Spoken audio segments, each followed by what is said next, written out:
Welcome to Fractured Chaos.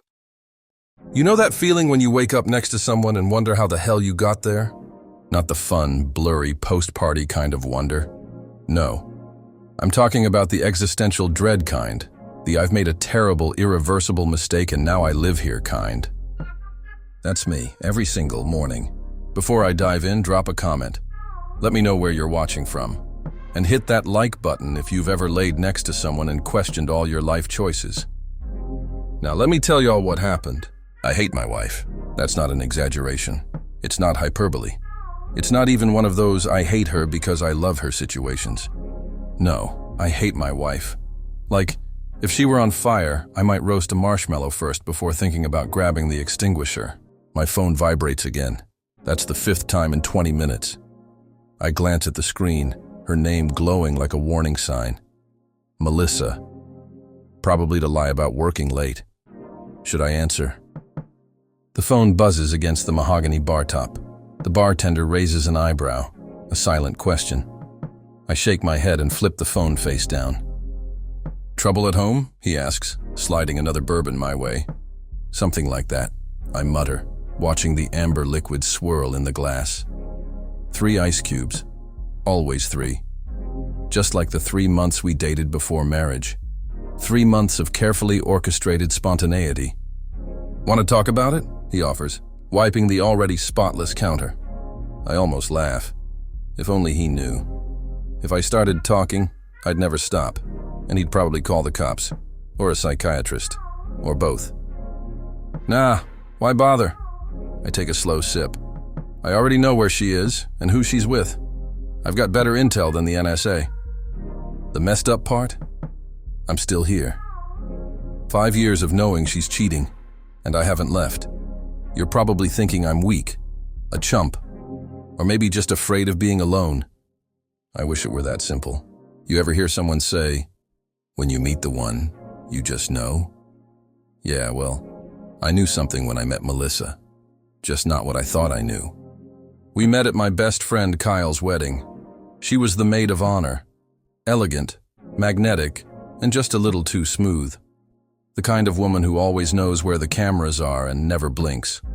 Her dress, navy blue, fitted, moved like water when she walked. Every eye in the place followed her, including mine. Our eyes met during the best man's speech. She smiled like she already knew all my secrets. And like an idiot, I smiled back. I should have recognized that smile. The same one I'd practiced in the mirror. The one that hid more than it revealed. Funny how right and wrong you can be at the same time. 3 months later, we were married.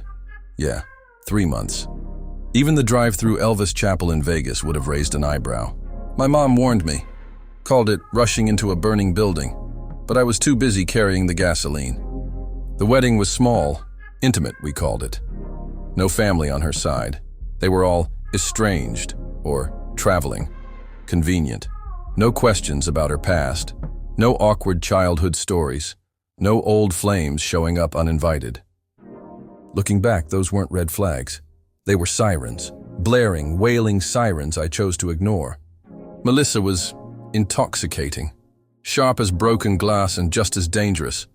Dark hair, always perfectly styled. Eyes that changed color depending on what she wanted from you. A laugh that made you feel like you were in on the joke, even when you were the punchline. There were other red flags, sure, but I ignored them. I mean, mysterious texts. I called it privacy. Girls' nights that ended at 4 a.m.? I told myself she had fun friends. The cologne she came home wearing? I figured she took an Uber pool with an overenthusiastic seatmate. Stupid, right? Here, look at this. Honeymoon in Bali. That's me smiling like a dumbass. Taking a photo while she's texting her ex. Yeah, I found the messages later. Miss you. Marriage was a mistake. A mistake. That's what I am to her. But here's the twist. She's a bigger one for me. And still, I stay. Through the lies, the cheating, the spending, the gaslighting. Why? Because I'm not just some heartbroken idiot with attachment issues. I'm something worse. Let me tell you about her spending habits. Melissa once dropped 12 grand on a handbag. $12,000. For a glorified sack with a logo on it, a lipstick crypt. a shrine for receipts from overpriced brunches with men who call her baby girl. She thinks I don't check the accounts. She thinks I'm too busy with boring software spreadsheets. What she doesn't know is those spreadsheets. They're tracking her. Every transaction, every Venmo payment to a suspiciously named J. Plumber, every Uber receipt to unknown addresses, every expensive meal paid for at a hotel neither of us has ever stayed at. See our joint account? That's just the bait. While she's bleeding it dry, I'm moving real money elsewhere. Shell companies, crypto wallets, fake charities, you name it. She thinks we live off my salary, a salary that couldn't cover a quarter of our lifestyle. Has she ever asked how we afford this life? Of course not. Melissa doesn't think. She assumes. And that's her fatal flaw. Mine? I keep lists. I check the time. 9:17 p.m. She said she'd be home by 8:30. Not that I expected her to be truthful. I settled deeper into my chair in the darkened living room, the blue glow of security monitors washing over me. 3 bedrooms, 2 bathrooms, a kitchen, an office, and the garage, all under surveillance. Every square inch of our marital prison, monitored 24/7. Tonight I'm watching an empty house, but my laptop shows a different story. A GPS dot moving across the city map. Melissa's phone, currently stopped at the Grand Hotel downtown. Room 1408, registered to a James Wilson. Not his real name, of course. His real name is Brian Lewis, hedge fund manager. Married, 2 kids. A golden retriever named Scout. Number 17 on my list. There are 17 names on it now. 17 men she slept with since we got married. Number 4 was my favorite. Michael, personal trainer, left his Apple Watch paired to our home speaker system. For 2 whole months I listened to their workout sessions while I made dinner, using the wedding registry knife set. She would moan, "You're so much better than him." Thanks, Melissa. Nothing spices up chicken Alfredo like betrayal. The first time I heard them, I cut my finger. Not badly. Just enough to leave a thin line of blood across the cutting board. I remember staring at it, fascinated. The bright red against the pale wood. I didn't feel angry. I felt curious. Like I was watching a movie about someone else's life. That night I served dinner with a bandaged finger. She asked what happened. I told her I wasn't paying attention. She kissed the bandage and said I should be more careful. The irony wasn't lost on me. Number 12 was her boss. Original, right? The CEO cliché. She really is committed to staying on brand.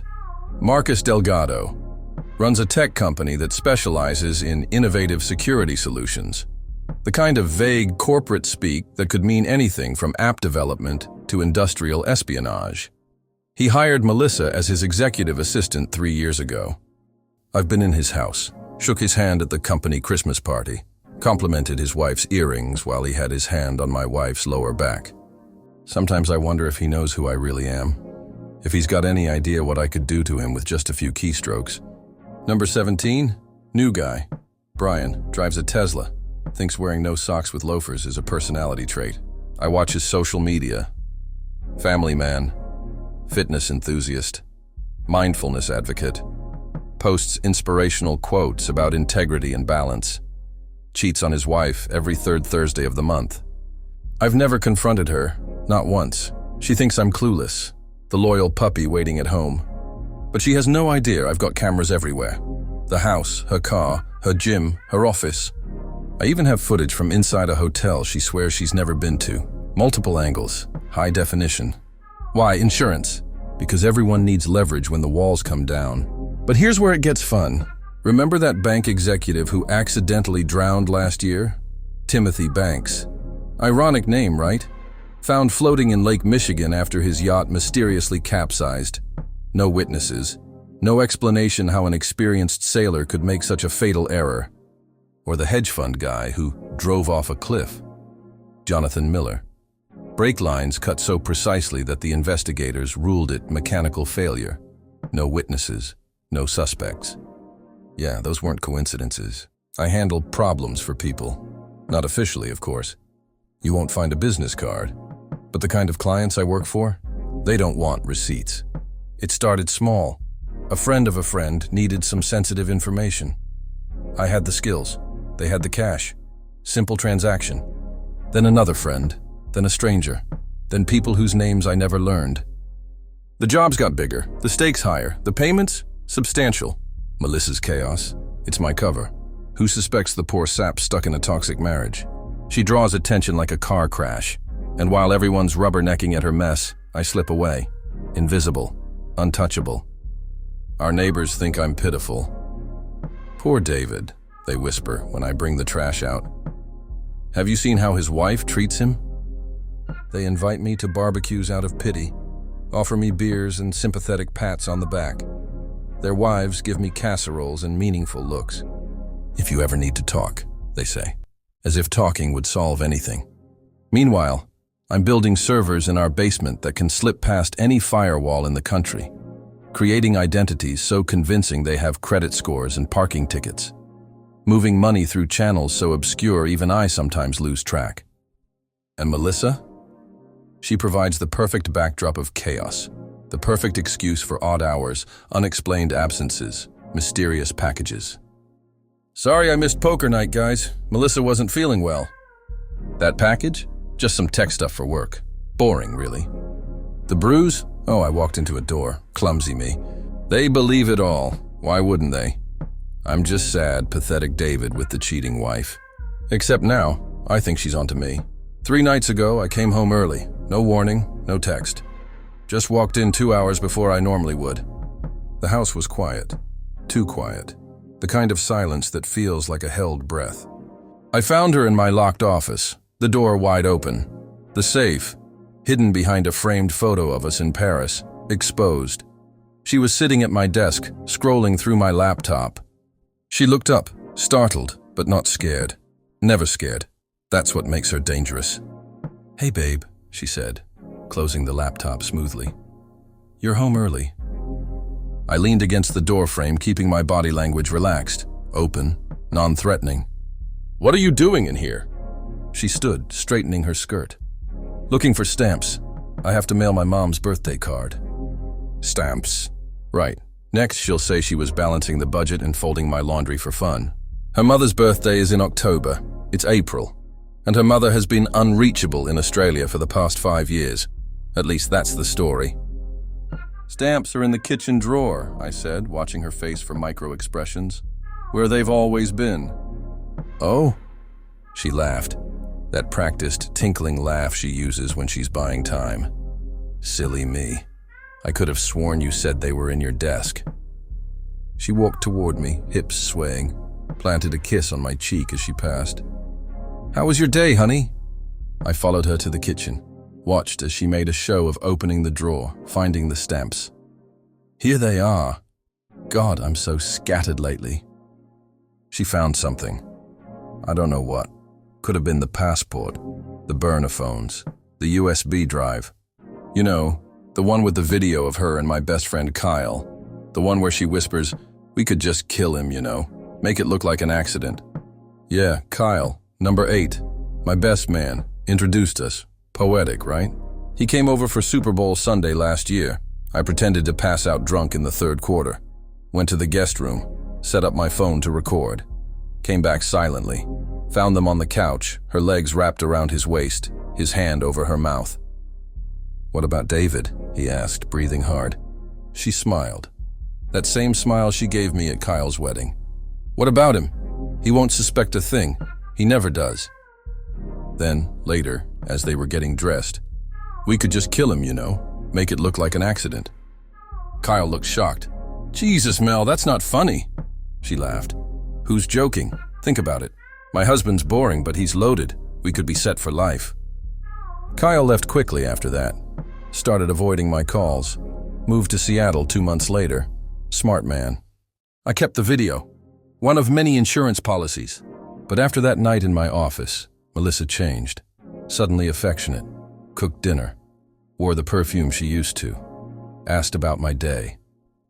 She even initiated sex. First time in months. That's when I knew something was up. I pretended to fall asleep, watched her out of the corner of my eye. She checked my pulse. Subtle, but deliberate. Fingers pressing against my wrist, eyes on her watch. Later, I heard the water running in the bathroom, cover for a phone call. I couldn't make out what she said, but I recognized the tone. She's planning something, I can feel it. The next morning, she made coffee, handed me a mug with a smile. "Just how you like it," she said. "2 sugars." "I take 1 sugar. Have for years." I thanked her, pretended to sip. Later, I poured it into the bathroom sink, watching the dark liquid swirl down the drain. She won't let me make coffee anymore, says she wants to take care of me. I've been feeding everything to the houseplants. They're dying faster than my trust in her. Meanwhile, I've moved a few things, just enough to make her suspicious, shifted the cameras, moved the safe, left a few accidental breadcrumbs on my laptop, fake offshore accounts, altered photos, files labeled contingency plans.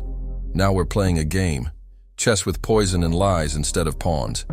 But here's what haunts me. What if I've got it wrong? Last week I followed her to a meeting.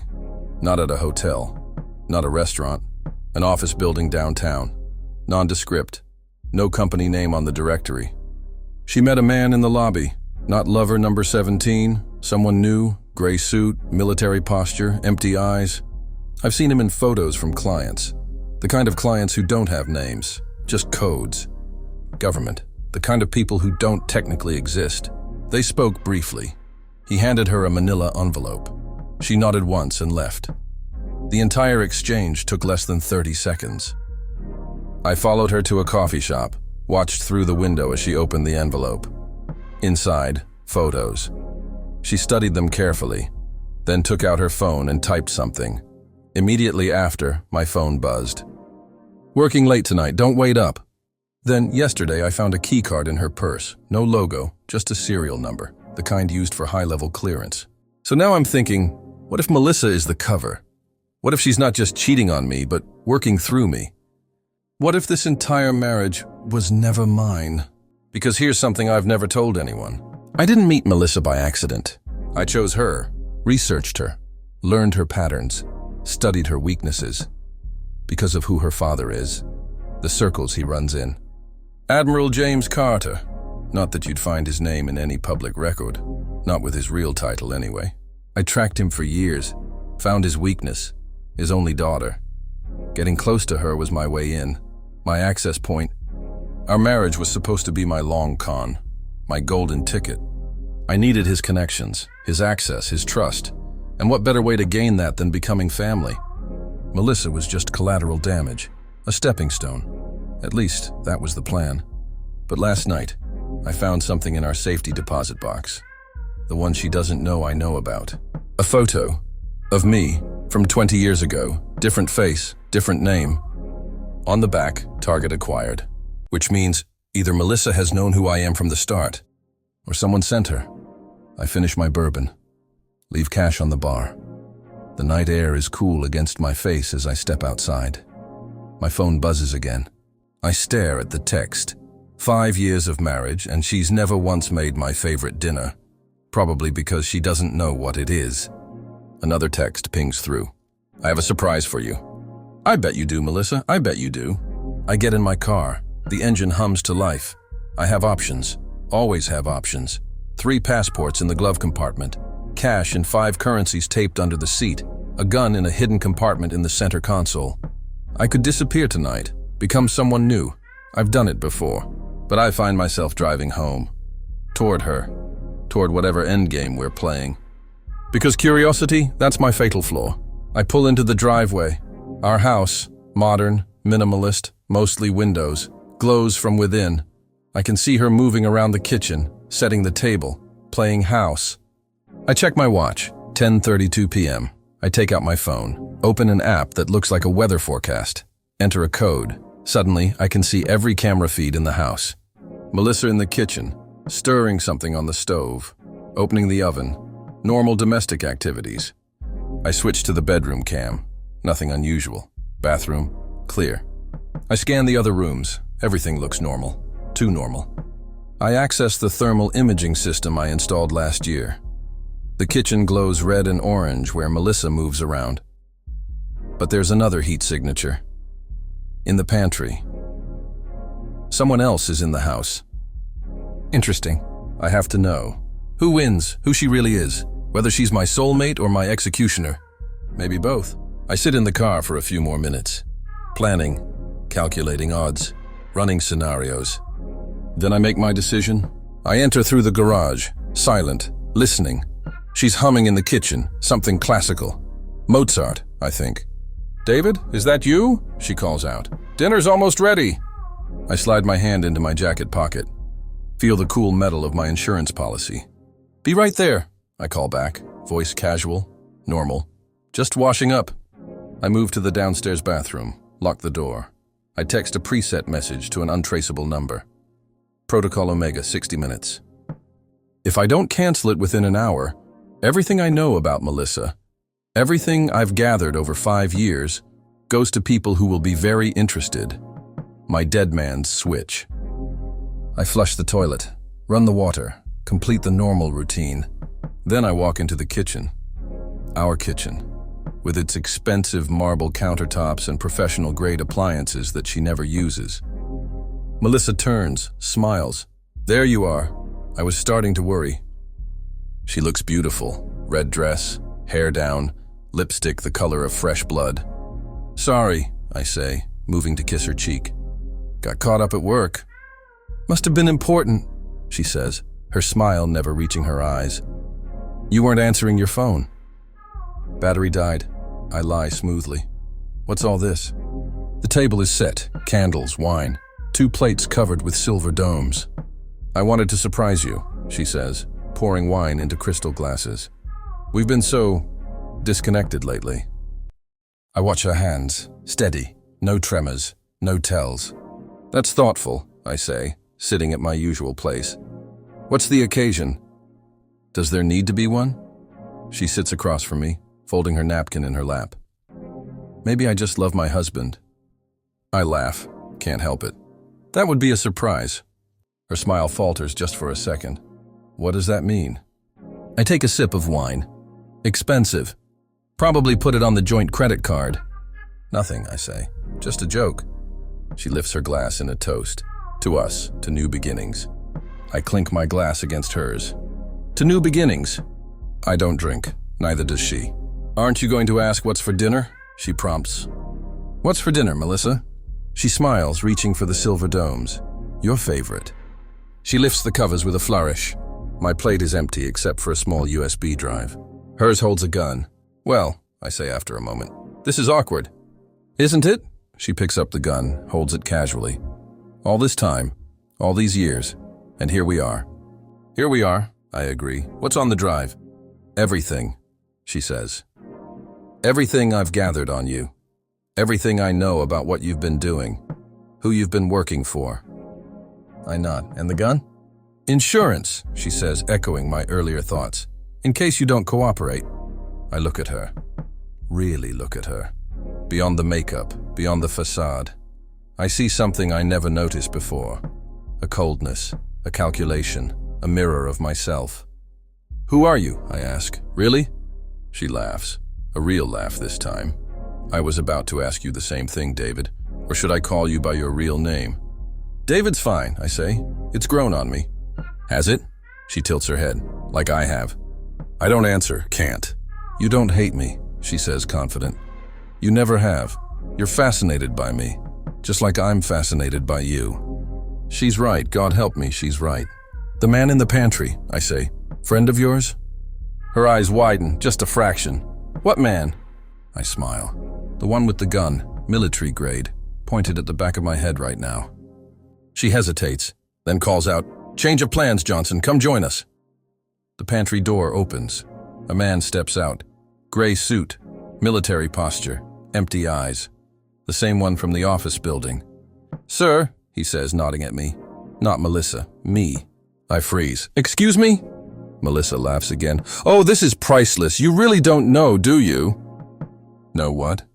"Who you're working for," she says, setting down the gun. "Who's been pulling your strings this whole time?" "I work for myself," I say, but doubt creeps in. "No," she says, shaking her head. "You work for my father. You always have." My blood runs cold. "What are you talking about?" "Admiral Carter recruited you years ago, before we met, before you even knew I existed." That's not possible, I say, but my mind is racing, connecting dots I never saw before. The jobs, she continues. The problems you handle. Did you really think you were finding those clients on your own? That you were some kind of independent operator? I remember phone calls from numbers I couldn't trace, assignments that came through encrypted channels, payments that appeared in offshore accounts. My father needed someone off the books, she explains. Someone with your particular skills, someone deniable. And you? I ask, my voice tight. What's your role in this? Supervision, she says simply. Making sure you stayed on track. Making sure you didn't get distracted. The affairs, I say. The men, that was all a test, she finishes, to see how you'd react, to see if you'd maintain your cover even under emotional stress. I feel sick. 5 years. 5 years of thinking I was the puppet master, when all along. And Kyle, I ask, the video? Staged, she admits. He's one of us. That conversation was meant for you to find, to see what you do with it. I think of the 17 names on my list. Were any of them real? Any of them actual affairs? Why tell me now, I ask. Why reveal everything? She leans forward, eyes intense. Because we're offering you a choice, David. A real one this time. Johnson places a folder on the table, opens it. Option 1, Melissa says. You walk away. New identity. New life. You never contact us again. We never contact you. And option 2? You join us officially, she says. No more games. No more tests. You work for the Admiral directly, with me as your partner. Partner? I repeat, the word strange on my tongue. In every sense, she says, her voice softer now. The marriage wasn't all a lie, David. Not for me. I stare at her, trying to see truth in her eyes. How do I know this isn't just another test? You don't, she admits. That's the point. That's why it's a choice. I reach for the wine glass. Take a real sip this time. The liquid burns down my throat. What would you choose? I ask her.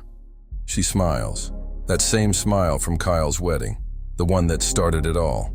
I already did, she says. I chose you 5 years ago, and every day since. Johnson clears his throat. We need an answer, sir, now. I look at the USB drive, the gun, the folder, the choices laid out before me. Then at Melissa, my wife, my handler, my mirror. The woman I hate. The woman I love. The only person who might be more dangerous than me. And God help me. That turns me on. I make my choice. So wish me luck, or don't. Because by tomorrow, one of us will be dead. Or worse. Still married. But this time with our eyes wide open. This time playing the same game. This time partners in crime. I take her hand across the table. Feel her pulse against mine. Quick, excited, alive. So, I say, tell me about our next target. She smiles. I thought you'd never ask.